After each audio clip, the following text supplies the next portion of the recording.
بسم اللہ الرحمن الرحیم۔ السلام علیکم ورحمۃ اللہ۔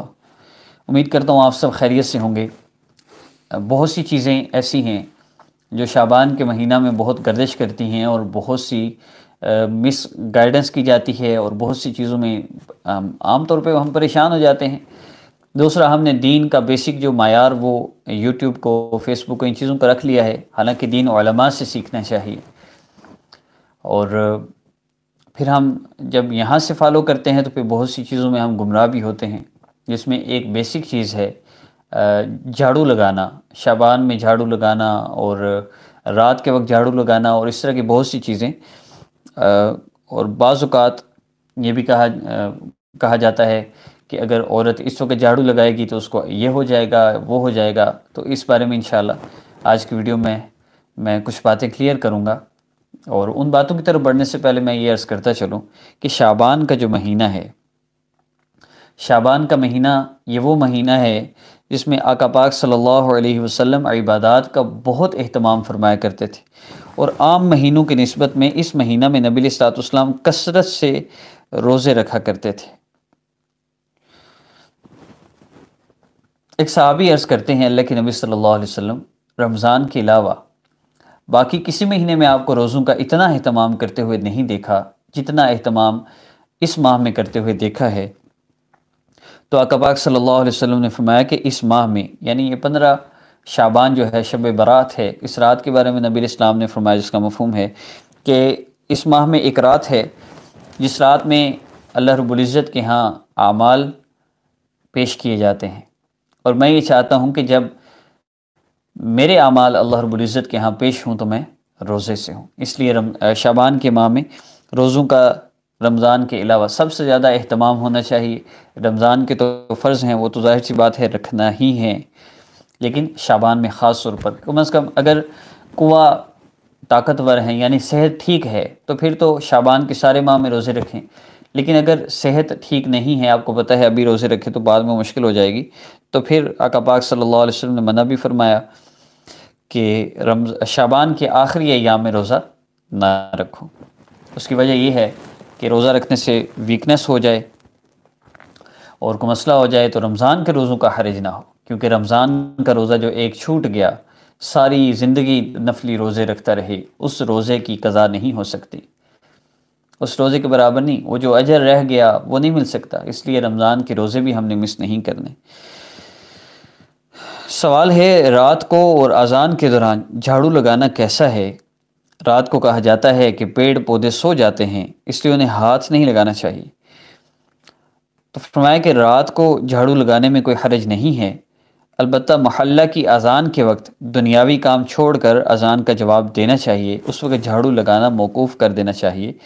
اور پیڑ پودے سو جاتے ہیں، ہاتھ نہیں لگانا چاہیے، تو یہ بات بھی اصل ہے۔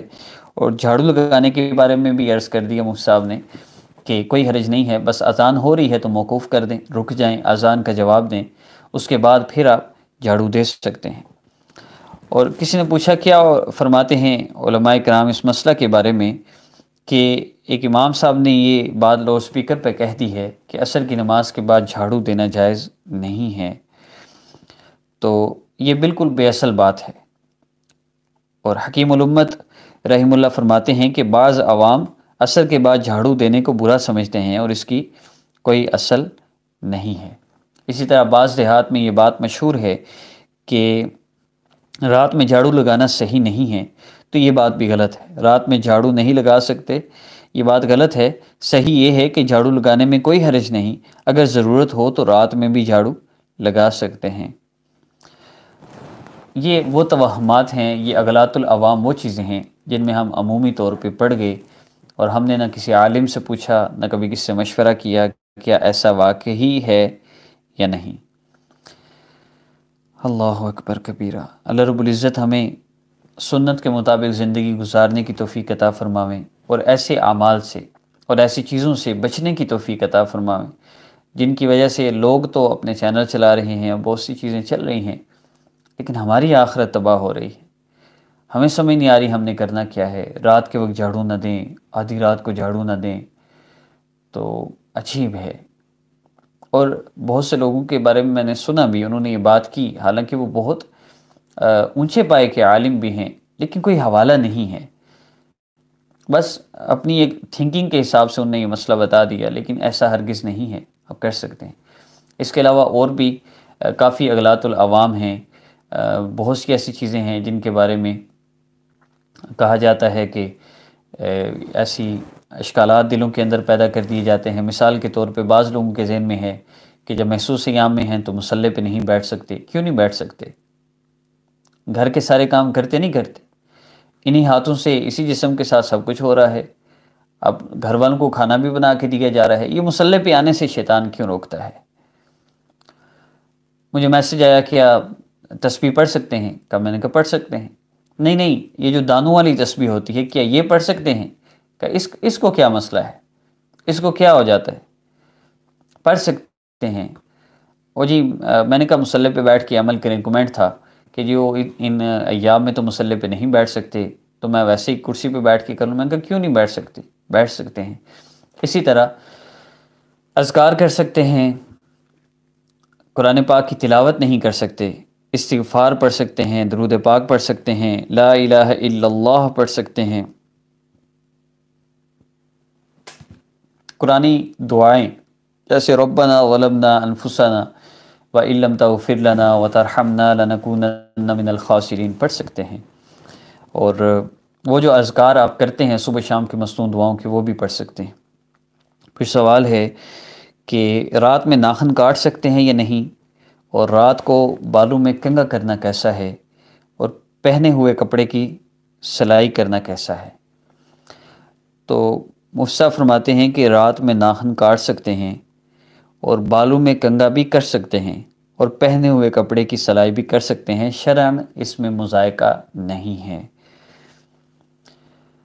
اب بات کرتے ہیں ٹوٹی ہوئی چیز کے متعلق۔ بہت سی چیزیں ٹوٹی ہوئی ہوتی ہیں، عورتوں میں یہ بات مشہور ہے کہ رات کے وقت جھاڑو دینے سے، ٹوٹی ہوئی کنگھی استعمال کرنے سے، ٹوٹی یا بال پڑی ہوئی برتن استعمال کرنے، ٹوٹا ہوا آئینہ دیکھنے سے گھر میں غربت آتی ہے۔